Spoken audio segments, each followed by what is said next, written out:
नमस्कार मित्रांनो, आजच्या या व्हिडिओमध्ये TRTI पोलीस भरतीमध्ये ज्या विद्यार्थ्यांचं सिलेक्शन झालेलं आहे तर त्यांच्यासाठी फायनल ॲडमिशन आहे, तर ही अपडेट त्यांच्यासाठी आलेली आहे। तर संपूर्ण माहिती आपण आजच्या या व्हिडिओमध्ये पाहणार आहोत, तर हा व्हिडिओ नक्की शेवटपर्यंत पूर्ण बघा आणि चॅनलवरती जर नवीन असाल तर चॅनलला सबस्क्राईब करा।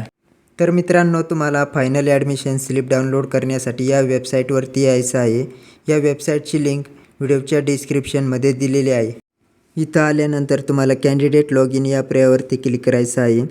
कॅन्डिडेट लॉग इन पर्यायावरती क्लिक केल्यानंतर तुम्हाला येथे ईमेल ID आणि पासवर्ड टाकून कॅप्चा टाकून तुम्हाला लॉग इन पर्यायावरती क्लिक करायचं आहे।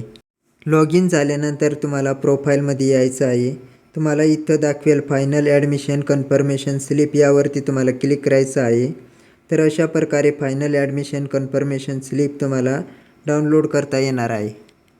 या पावतीवरती आपल्याला या ठिकाणी पर्सनल डिटेल दाखवेल, त्यानंतर आपल्याला या ठिकाणी आपल्याला ट्रेनिंग इन्स्टिट्यूट कोड दाखवेल, त्यानंतर आपल्याला ट्रेनिंग इन्स्टिट्यूट नेम म्हणजेच तुमचं ॲडमिशन ज्या अकॅडमीला झालं त्या अकॅडमीचं नाव दाखवेल, त्यानंतर आपल्याला ट्रेनिंग सेंटर डिटेल दाखवेल म्हणजेच तुमचं ज्या जिल्ह्यात ॲडमिशन झालं आहे त्या जिल्ह्याचं नाव दाखवेल आणि त्या अकॅडमीचा कॉन्टॅक्ट नंबर दाखवेल।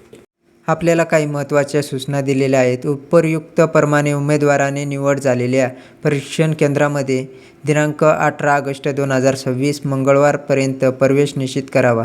म्हणजेच तुमचं सिलेक्शन ज्या अकॅडमीला झालेलं आहे त्या अकॅडमीला तुम्हाला 18 तारखेपर्यंत ही स्लिप जमा करायची आहे, अन्यथा सदरचा प्रवेश रद्द करण्यात येऊन प्रतीक्षा यादीमधील उमेदवारास संधी देण्यात येईल। जर तुम्ही मंगळवारपर्यंत ही स्लिप जमा नाही केली तर ज्यांचं नाव वेटिंग लिस्टमध्ये आहे त्या विद्यार्थ्यांना संधी देण्यात येईल। सदरचे प्रशिक्षण दिनांक 18 ऑगस्ट 2026 पासून सुरू होत आहे, याची नोंद उमेदवारांनी घ्यावी। उमेदवाराने सदर प्रशिक्षण केंद्रामध्ये प्रवेश निश्चितीनंतर 75% मासिक उपस्थिती हजेरी ठेवणे बंधनकारक आहे, अन्यथा मासिक शिष्यवृत्तीसाठी उमेदवार अपात्र ठरेल, याची नोंद उमेदवारांनी घ्यावी। म्हणजेच तुम्हाला 75% हजेरी लावणे बंधनकारक आहे, तरच तुम्हाला शिष्यवृत्तीचा लाभ जो आहे तो मिळणार आहे।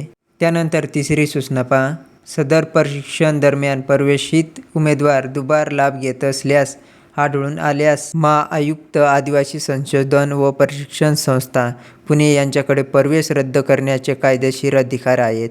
मित्रांनो, हा व्हिडिओ कसा वाटला कमेंटमध्ये नक्की सांगा आणि व्हिडिओ आवडल्यास व्हिडिओला एक लाईक करा आणि चॅनलवरती जर नवीन असाल तर चॅनलला मात्र सबस्क्राईब करायला विसरू नका।